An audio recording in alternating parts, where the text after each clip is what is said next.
የዩቲናስ ዝግጅት ከቀረበ በኋላ እንግዲህ የአዶናይ አድናቂዎች ለምን ልጃችን አልቀረበም ሲሉ በሰይፉ ቤቤስ ላይ ጠይቀዋል። የኛ ሐሳብ ሁሉም እየመጡ ምረጡኝ እንዲሉ እድል ማመቻቸት ነው። ስለዚህ አታስቡ፣ እስከ ዝግጅቱ መጨረሻ ድረስ የተመረጡ ቲክቶከሮች እየመጡ ምረጡኝ ይላሉ።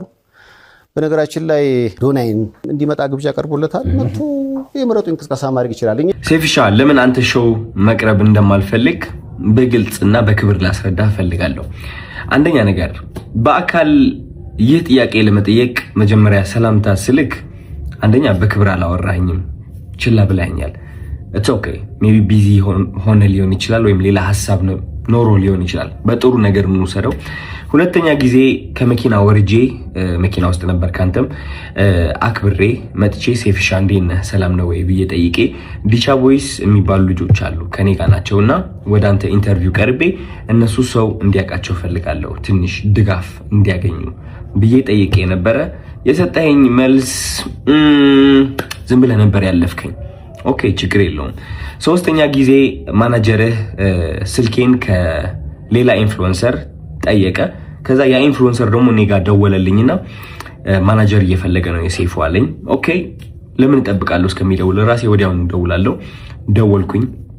ከዛ ማናጀር ያለኝ አሜሪካ እንዳልክና ስትመለስ ደግሞ ስኬጁሎች እንዳሉክ ነው which ይገባኛል። ይሄም ሪስፔክትፉል ቢዚ የሆንክ ሰው እንደሆንክ እርግጠኛ ነኝ። ትልቅ ነገር ነው ያንተ ሴፉ ሾው ማለት ነው። በጣም ሪስፔክት አደርገዋለሁ። ግን ከዚህ ሁሉ የደበረኝ ነገር ምንድነው? ከዚህ ሁሉ የደበረኝ ነገር አይ ቲንክ ዛሬ የተናገርከው አሽሙር ነው መሰለኝ። አይ ቲንክ አሽሙር ነው። አየህ እኛ ሰዎች ስንባል መጥፎ የሚባል ሳይድም አለን፣ ጥሩ የሚባል ሳይድም አለን። ችግሩ ሁላችንም ነጭ በግ እንደሆነና ምንም ጥፋት እንደሌለን ገመና እንደሌለን ስለምናስመስል ነው እንጂ የኛ ገመና ቢሸት ኖሮ ከቤት አንወጣም ነበር። ግልጾኝ ልንገርክ፣ ችግሩ እኔ ገመናዬን አካፍላለሁ። ይህ ገመና ማካፍለው ደግሞ ዝም ብዬ ስድ ሆኜ ለመታየት ሳይሆን በዛ ተመሳሳይ ገመና ታስረው ራሳቸው ሊያጠፉ የቀረቡ በጭንቀት ያሉ ሰዎችን ለማዳን ስል ነው ገመናዬን ያካፈልኩት እንጂ ጅል ሆኜ አይደለም። እና ዛሬ የተናገርከው ንግግር ደግሞ ይህ ገመናን እያነሳ ነበረ which is እነዚህ ቃላቶች ማለት ነው። ይህ ገመና ተጠቅመህ ደግሞ እንደኔ አይነት ያሉ ሰዎች ከሚዲያው ገሸሽ ማለት እንዳለባቸውና መደነቅ ወይም ከፍ ማለት እንደሌለባቸው መልእክት አድርሰሃል። ችግሩ ምንድነው መሰለክ ሴፉ፣ የተናገርከው ነገርና ተግባርክ አንድ አልሆነም። ምክንያቱም በገመና ከሆነ ወይም ደግሞ በጥሩነት ከሆነ በነጭ ወግነትና በእኔ ጥሩ ነኝ ምንም ጎደሎነት የለኝም ከሆነ ዮናስ ወይም ደግሞ ዮኒ ማኛ ወደ ኢንተርቪው አታቀርበውም ነበር። ምክንያቱም እሱ ብዙ ሰዎችን እየሰደበ ሃይማኖትንም ይሁን በፖለቲካም በብዙ ነገር ሰዎችን እየጠላና እያወዳደቀ የኖረ ሰው ነው። ግን አይ ቲንክ በጥሩ እናስበውና ዮኒ ማኛ አንተ ወደ ሾውክ የጠራኸው ጥሩነቱን በማየት ነው ብዬ አስባለሁ እንጂ መጥፎ የሚባለው ያ ገመና ወይ መጥፎ የሚባለው ሳይዱ ብታየው እንዴት አድርገህ ታመጣዋለህ? ግን ጥሩ ነገሩ አይተህ ወደ ሾውክ አቀረብከው ማለት ነው። ችግሩ ግን እኔ ላይ እሱ ነገር አላደረግም። አይ ቲንክ ያ ሁሉ ጥሩ ያደረግኩት ነገር ሳታይ ያቺ ትንጥ የዋገመና ያልካት ነገር ጠርተክ የተናገርከው ነገር ተናግረሃል። ምን ልልክ ነው የምፈልገው፣ ወደ አንተ ሾው መቅረብ የማልፈልገው ሳላከብርህ ቀርቼ ሳይሆን ወይም ሳልወድህ ቀርቼ ሳይሆን ኦፍ ኮርስ ወድሃለሁ፣ አከብርሃለሁ፣ እያየሁህ ነው ያደግኩት። ግን የተናገርከው ነገር ደስ አላለኝም። ከጥሩነቴ መጥፎነቴ መርጠክ ስላየክ ደብሮኛል።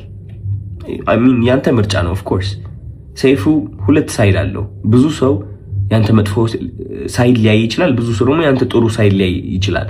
እኔ ደግሞ ያንተ ጥሩ ሳይድ ነው ማየት የምመርጠው። ገባህ አይደለ? እና ያኔ ያቺ ትንጥ የገመና የምትባለው ሳይድ እሷን ማየትህ ትንሽ ደብሮኛል። ስለ ምርጫ ቀስቀሳው ደግሞ ወንድሜ ያንተ ምርጫ ቀስቀሳ አያስፈልገኝም። እንግዲህ ሰው ከወደደ ከፈለገ ከመረጠ ይመርጣል፣ ነፃነት አለው። ምንም ምረጡኝ ብዬ አልተናገርኩኝም እኔ ማለት ነው። መኪና ባሸንፍ ብሸንፍ ሽልማቱ ቢመጣ ባይመጣ እኔ ዓለማዊ የሆነ ነገር ኦሬዲ ተለያይቻለሁ። አሚን ባለባበሴ፣ ባነጋገሬ፣ በፀጉር ስታይሌ ዓለማዊ የሆንኩኝ ሰው ልመስል እችላለሁ። ኦፍ ኮርስ ዓለማዊ ነን ሁላችንም፣ ግን ከመንፈሴ ጋር ግንኙነት አለኝ። ሰው ይህ ዓለማዊ ነገር ሊያስደስተኝ ወይም ሊያሳዝነኝ አይችልም። የሰው ጭብጨባ ወይም ደግሞ የሰው ጥላቻ ሊያወድቀኝ ወይም ከፍ ሊያደርገኝ አይችልም። ኦልሬዲ ወድቄ ነበረ፣ አሁን ተነስቻለሁ። ሜቢ ልወድቅም እችላለሁ። ከዚህ ዓለም ነገር ተላቅቄያለሁ። ምክንያቱም ዋናው ስቃዬ እዚህ ዓለም ላይ ነበረ። ሰው ምርጫ ቅስቀሳ አያስፈልገኝም። እኔ ልልህ ፈልጌ ነው። እና ያ ሜቢ የሰው መጥፎ ነገር ለይተህ ትንጥዬ እሷን ከምታጎላት ጥሩ ሳይዱን አይተህ ብታደንቀው አይ ቲንክ ጥሩ ነው ብዬ አስባለሁ። ምክንያቱም እኔ እሱን ነው የምመርጠው። ዮኒ ማኛ ብዙ ነገርም ቢሰራ እኔ ወዳጆቼ መሰገጥ ለኔ የገባኝ እንደዚህ ነው። የአሜሪካኑ ታዋቂና ባለጸጋ ድርጅት ዲዝኒላንድ መስራች የሆነው ዋልት ዲዝኒ በአንድ ወቅት ስኬታማ ስለመሆን ሲያወራ 4 መሰረታዊ ነገሮች እንደሚያስፈልጉ ተናግሯል። እነሱም ምንድናቸው? የማወቅ ጉጉት ኪዩሪዮሲቲ፣ በራስ መተማመን ኮንፊደንስ፣ ድፍረት ወይንም ከሬጅ እና የማያቋርጥ ጥረት ወይም ኮንሲስተንሲ እንደሆኑ ይናገር ነበር። እነዚህን 4 መሰረታዊ ነገሮች በህይወቷ ላይ ተግባራዊ ካደረጉ ማንኛውንም ነገር ማከናወን እንደሚችሉ ያምን ነበር። ግን ዋልት እንዳለው ከሁሉም የሚልቀው በራስ መተማመን ወይም ኮንፊደንስ ነው። እርሱም አለ አንድ ነገር ስታምኑ ሙሉ በሙሉና በማያሻማ መንገድ እመኑ። በሌላ አነጋገር ሰግጡ። በ2012 ዓ.ም ተርጉሜ ካሳተምኩት ከራሴው መጽሐፍ ገጽ 26 ላይ ነው ያነበብኩላችሁ። ከወደዳችሁት ፎሎ፣ ላይክ፣ ሼር፣ ኮመንት ማድረጋችሁን አትርሱ። ወዳጆቼ በቲክቶክ መንደር እየተሰማ ያለው ጭቅጭቅ እጅግ ማራኪ እየሆነ መጥቷል። እኔም ራሴ ተስቤ ሳላስበው በደንብ አድርጌ ገብቼበታለሁ። መጀመሪያ ለአዶናይ አንተ ያስከው አቋም እጅግ በጣም ደስ ብሎኛል። ሶሻል ሚዲያው እጅግ የተለየ ተጽዕኖ ፈጣሪ ሚዲያ እየሆነ እንደመጣ ለአንተም ግልጽ ነው። ሶሻል ሚዲያን ያክል ነገር በተለይም ደግሞ በዚህን ያህል ፎሎወር ውስጥ ሆነ በዚህን ያህል እውቅና ውስጥ ሆነ ሶሻል ሚዲያ ውስጥ ሆነ የሚኒስትሪ ሚዲያውን ሪኮግኒሽን መፈለግ ያን ያህል ለአንተ በጣም አስፈላጊ አይደለም። ስለዚህ አልፈልግም ማለትህ እጅግ በጣም ትክክል ነው። ቀጥልበት። ይሄን ነው ማለት የምፈልገው ለአዶናይ። ሰይፉ ግን ትንሽ ልነግርህ እፈልጋለሁ። ሰይፉን አድናቂ ነኝ። አልፈህበት የመጣውን የወቀሳ፣ የጭቅጭቅ፣ የስድብ፣ የሐሚታ እና አንተ ደግሞ በዛ ሁሉ ውስጥ በጽናት ታግለህ እዚህ ጋር መምጣትህን መቼም ቢሆን አልክደውም። ይሄ የኔ አንተን ብቃትና ጥንካሬ የሚያሳይ ነው። ነገር ግን የሰው ልክ የሚመዘንበት የመጨረሻ ስታንዳርድ ነው ያንተ ፕሮግራም ብዬ ማሰብ ይከብደኛል።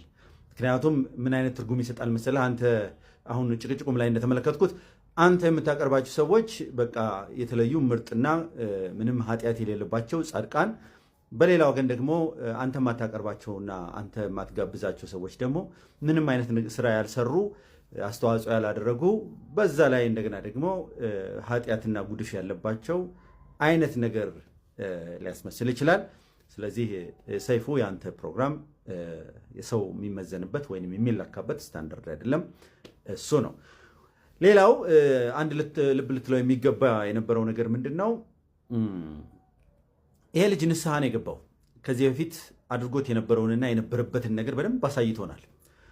ከመጠን በላይ ወፍሮ ፊቱ ሰውነቱ ተበላሽቶ በሱስ ውስጥ እንዳለ፣ በተለያዩ ሱሶች ውስጥ እንደነበረ በሚያስታውቅ ሁኔታ ማንነቱን አሳይቶን ከዛ በኋላ በአስገራሚ ሁኔታ ትራንስፎርም ያደረገ ልጅ ነው።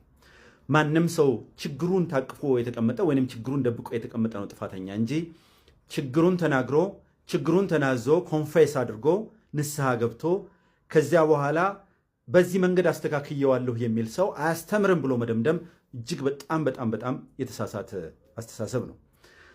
እንደገና ደግሞ ሌላው ንስሐ የገባ ሰው ወይንም ደግሞ ኃጢአቱን ጥፋቱን አምኖ በሽማግሌም ይሁን በፍርድ ቤትም ይሁን በቤተ ክርስቲያንም ይሁን በሃይማኖት ተቋምም ይሁን በማንኛውም ንስሐ የገባ ሰው ተመልሶ በንስሐ በገባበት ጉዳይ አይወቀስም፣ አይከሰስም።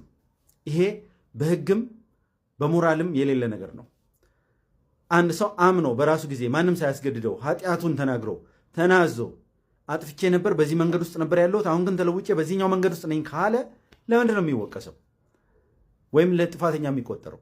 ፍርድ ቤት እኮ ወንጀለኛ ነህ ብሎ ወደ የፈረደበትንና የእስር ቅጣት ተቀብሎ የወጣን ሰው እኮ ወንጀለኛ ማለት ተገቢ አይደለም። ቅጣቱን ተቀብሎ ከወጣ በኋላ ኢቭን በቅጣት ላይ ያለም ታራሚ ነው እንጂ የሚባለው ወንጀለኛ ነው አይባልም። ስለዚህ አንተም ያቀረብካቸው አርጊመንቶች አንዳንዶቹ ያልተገባ ነገር የሚሰሩ ሰዎችን ወደ ሚዲያ ማምጣት ጥሩ አይደለም ምናምን ያልከው ነገር እሱ ትክክል ሊሆን ይችላል። ልክ ነህ። ማንኛውንም ሰው ያግብሰበስክ አታመጣም። ሶሻል ሚዲያውንም ደግሞ በሚገባ እናውቀዋለን። ከጫፍ እስከ ጫፍ ድረስ ስንት ቆሻሻ ነገር የሚስተናገድበት፣ ስንት ለሞራልም ለሕሊናም የማይመች ነገር የሚቀርብበትና የሚሰራበት ይሆነኝ ብለው ሰዎች የሚሰሩበት ቦታ እንደሆነ ግልጽ ነው። ይሁነን ብለው ስራውን አምነውበት ስንት ያልተገባ ነገር የሚሰራና የሚታይበት ቦታ ነው ሶሻል ሚዲያ። ምንም ጥያቄ የለውም። እና ያንን በሙሉ እያገበሰበስኩ አላመጣም ማለት ትክክል ነህ። ነገር ግን በዚህ አጋጣሚ ላይ ይህንኛውን ጠጠር ድንጋይ መወርወርህ ግን ትክክል አይደለም። እንደገና ደግሞ እንደኔና እንዳንተ ምራቃችንን ዋጥ ካደረግን ሰዎች ደግሞ ይሄ አይጠበቅም፣ ትክክለኛም አይደለም።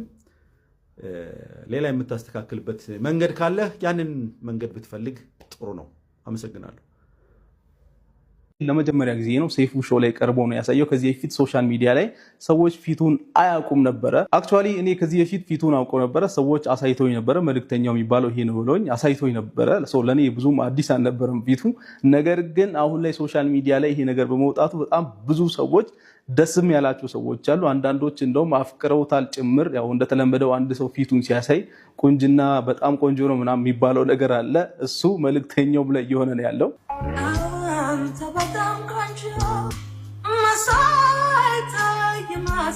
እና እንደዚህ አይነት ቪዲዮዎችን በጣም ብዙ ሴቶች እየሰሩ ነው ያሉት። ለማንኛውም ይመቻችሁ። ወደ ሰይፉና አዶናይ ጉዳይ ስንመለስ ሰይፉ ፋንታሁን አሁን ከመልእክተኛው ጋር ባለው ፕሮግራም ላይ ሁለት ነገሮችን ተናግሯል። አንደኛው አዶናይ የምትሉ ሰዎች ዩቲናስን ካቀረብኩ በኋላ አዶናይ የምትሉ ሰዎች ለእናንተ መልስ አለኝ የሚል ነገር ተናግሮ ነበረ።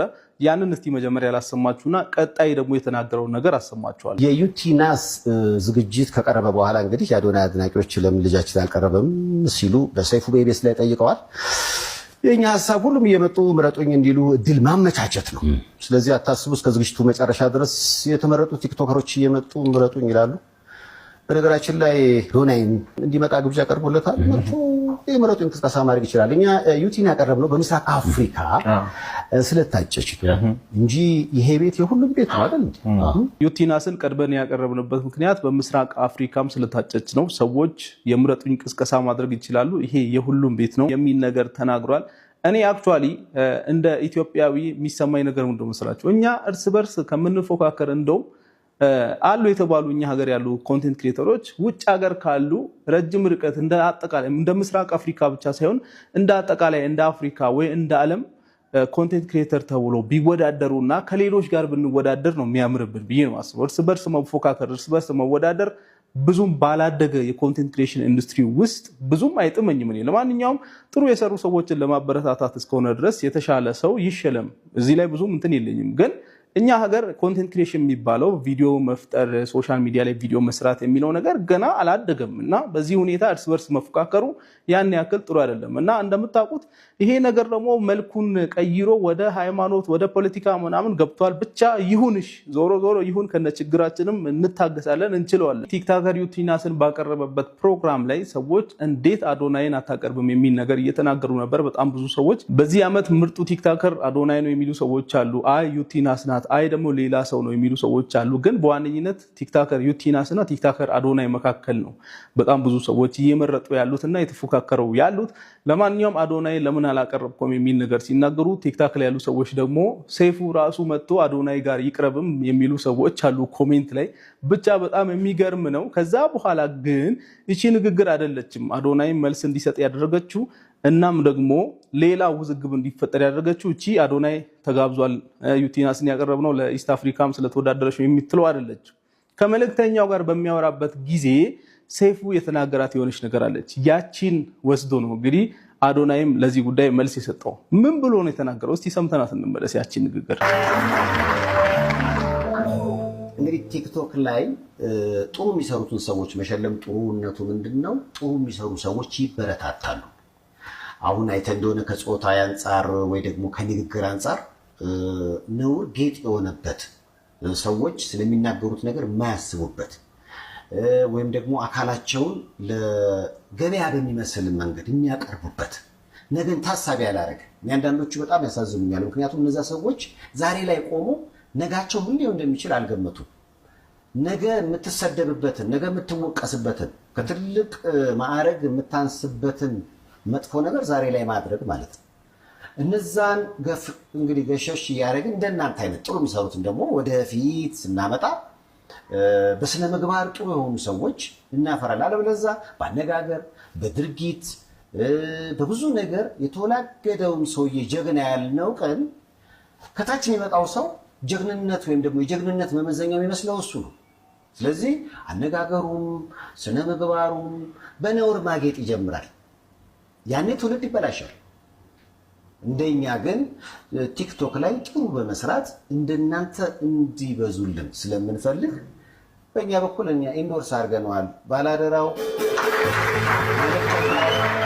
እና ይሄን ነገር ሲናገር ይሄ ቪዲዮ የተዘጋጀው ሰሞኑን የቲክቶኩን መንደር እያሸበሩ ያሉትን አዶናይ ዩቲናስ እና ከነሱ ጋር ስሙ ተያይዞ እየተነሳ ያለውን ሰይፉ ፋንታሁንን በተመለከተ አጠር ያለ አስተያየት መስጠት ፈልጌ ነው። ለሶስቱም ይህንን መልክቴን ኮፒ ሊንክ ሼር በማድረግ እንድታደርሱልኝ በታላቅ አክብሮት ጠይቃለሁ።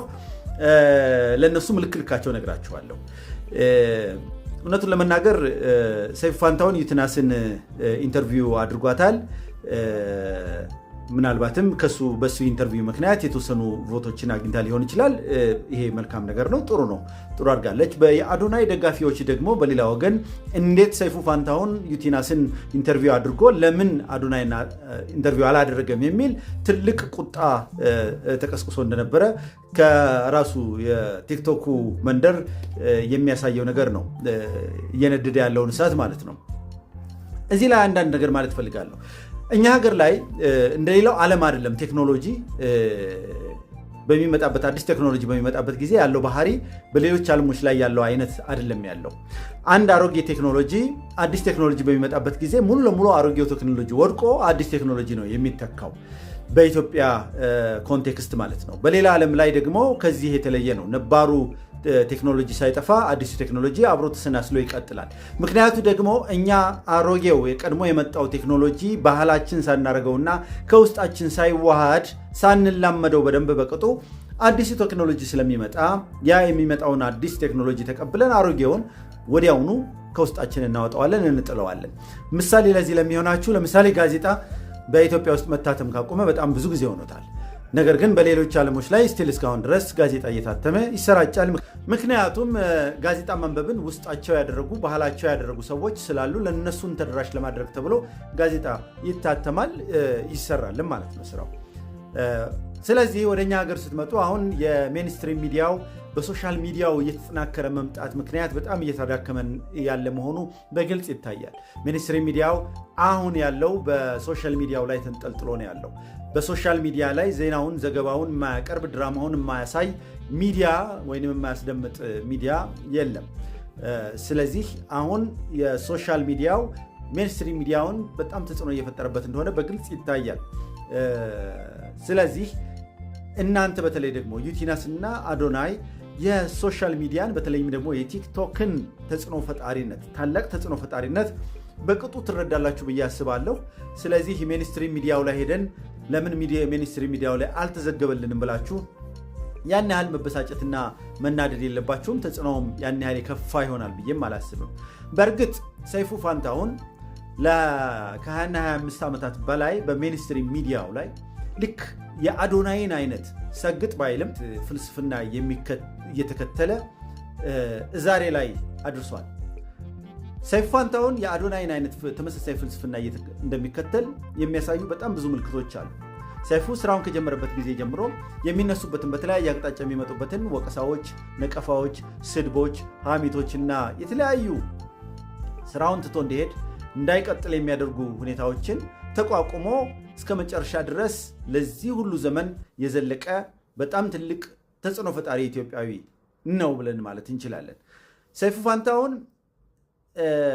ከመሰገጥም ባለፈ ሰዳቢዎቹን እና ስድባቸውን ለማሳነስና ዝቅ ለማድረግ ራሱን እየሰደበ ወደ ሚዲያ የሚመጣ ብቸኛ ሰው ነው። ራሴ መላጣው፣ እኔ ውሻው፣ እኔ እያለ ራሱን በተለያየ ጊዜ በተለያየ መንገድ እየሰደበና ራሱን ዝቅ እያደረገ ግን ስራውን የሚሰራ ሰው ነው። ሰይፉ ፋንታሁን ለእኔ አሁን ባለው ሁኔታ ሰይፉ ፋንታሁን ሚዲያ ብቻ ግለሰብ ብቻ ሳይሆን ተቋምም ጭምር እንደሆነ ነው የሚታየኝ። ትልቅ ተቋም ነው ራሱ በራሱ። ከዛም አልፎ ደግሞ ሰይፉ ፋንታሁን ሚዲያ የበጎ አድራጎት ስራው ሳይሆን እንጀራው፣ ህይወቱ፣ ቤተሰቡን የሚያስተዳድርበት ኑሮውን የሚኖርበት ስለሆነ እንዴት አድርጎ እንደሚሰራው፣ ማንን ኢንተርቪው ማድረግ እንዳለበት፣ ማንን ኢንተርቪው ቢያደርግ ምን አይነት ጥቅም እንደሚያገኝ፣ ማንን ኢንተርቪው ቢያደርግ ደግሞ ምን እንደሚያጣ፣ ባያደርግ ደግሞ ምን እንደሚያጣ በሚገባ የሚያውቅ የሚሰራውን ነገር የሚያውቅ ሰው ነው። ስለዚህ ለምን እገሊትን ኢንተርቪው አደረግ፣ ለምን እገሌን ኢንተርቪው አላደረግክም ተብሎ ሊወቀስ አይችልም። ይልቁንም ፈቃዱ ከሆነ ሊያደርገው ይችላል። ፍላጎቱ ካለው የሚጠቅመው ከሆነ በሌላ ወገን የሚጠቅመው ከሆነ እንጂ ጀስት ወሬ ለማውራት ብቻ ብሎ አይደለም ሬዲዮ ላይ የሚቀመጠው። ወሬ ለማውራት ብሎ ብቻ አይደለም ቴሌቪዥን ላይ የሚቀመጠው። ስራው ነው፣ ህይወቱ ነው።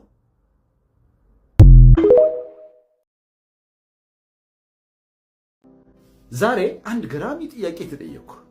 የኔ ቤተሰቦች በአብዛኛው በኔ ዕድሜና በኔ ዕድሜ ዙሪያ እንዳላችሁ በሚገባ አውቃለሁ።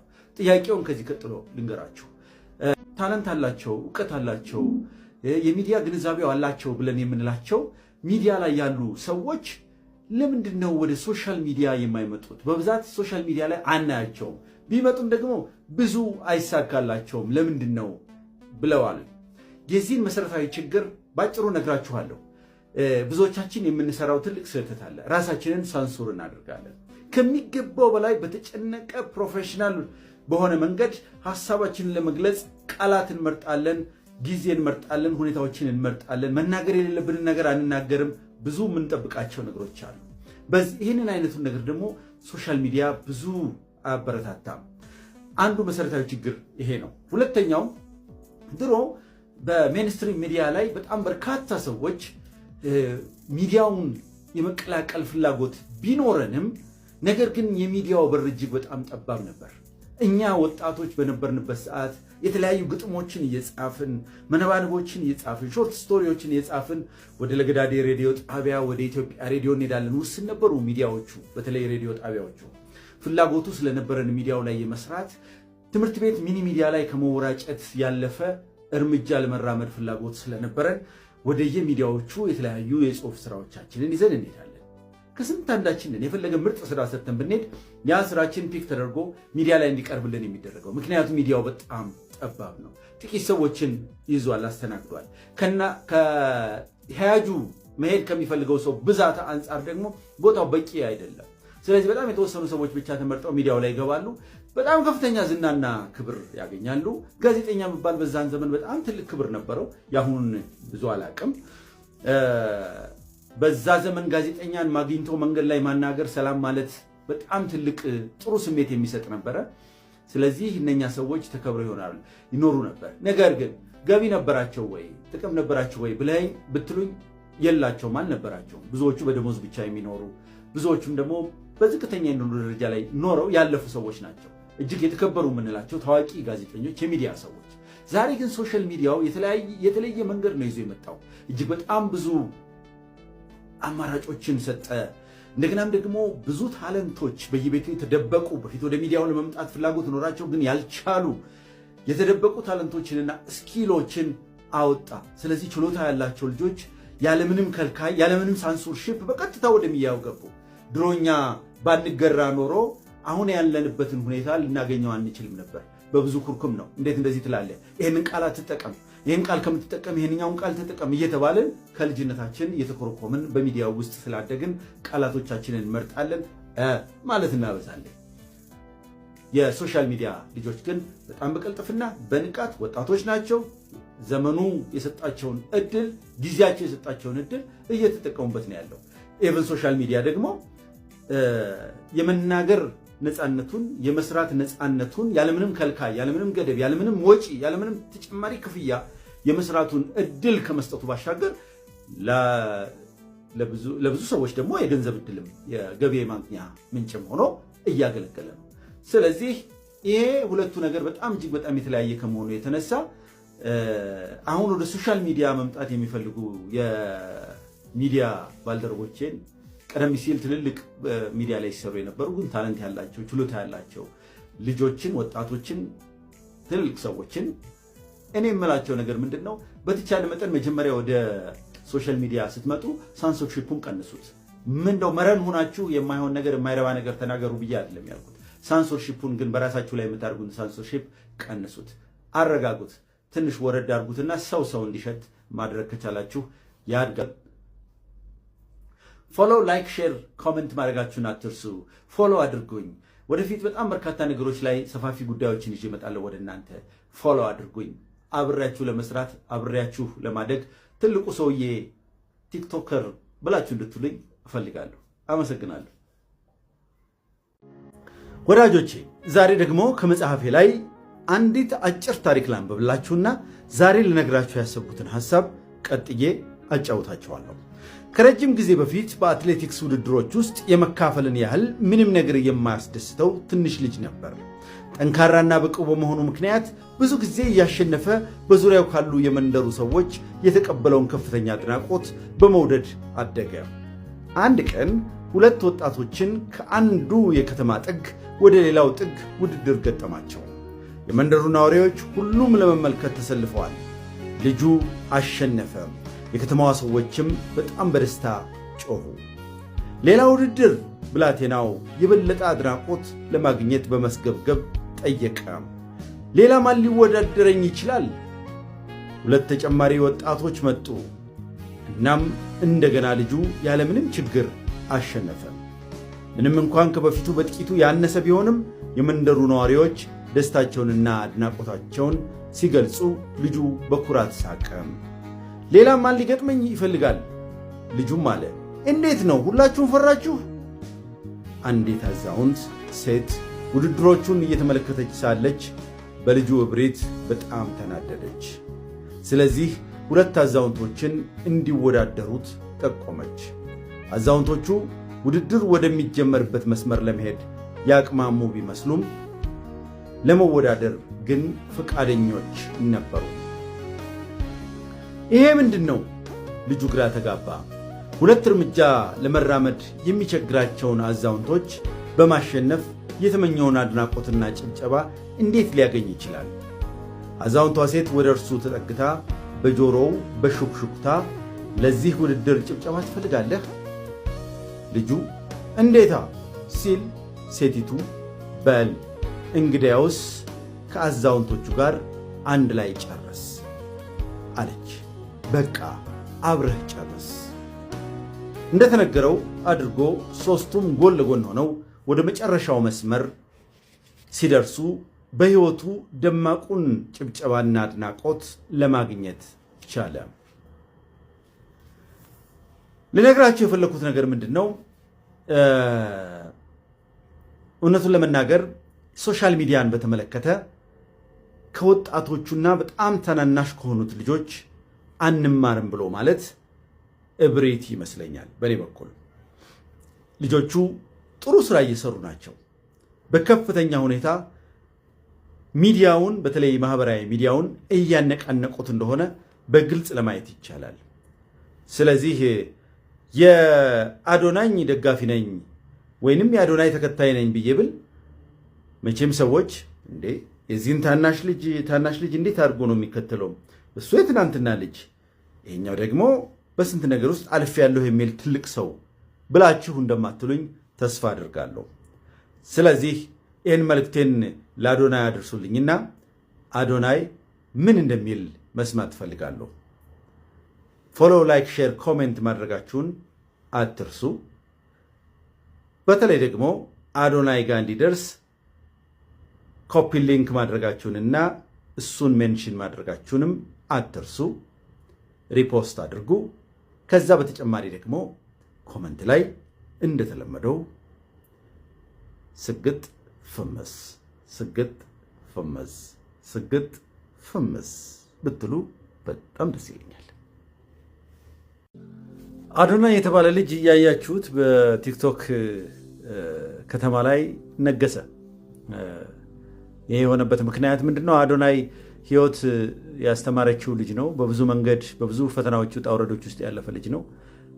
ህይወት አስተምረዋለች። እሱ ደግሞ ጥሩ የህይወት ተማሪ ነው። የገባውን ነገር ደግሞ በገባው ልክና ባወቀው ልክ እንደወረደ ይነግረናል። ብዙ ሳይጨነቅ፣ ለፎርማት ሳይጨነቅም፣ ነገሮችን ለማደራጀትና መልክ ለማስያዝ አይጨነቅም።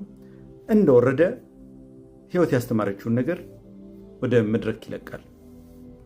ህይወቱ ራሱ ትምህርት ይሆናል ማለት ነው። እሱ በፈተናዎች ውስጥ፣ በችግሮች ውስጥ፣ በመውደቆች ውስጥ፣ በመነሳቶች ውስጥ አልፏል። እነኛን ግን ዝም ብሎ አላባከናቸውም። እያንዳንዳቸውን ተምሮባቸዋል። ይህ የተማረውን ነገር ደግሞ አንጥቶ ለእኛ ይነግረናል። እጅግ በጣም ቀላል ስለሆነ አቀራረቡ እያያችሁት ተተኩሷል። 3 ሚሊዮን ፎሎወርስ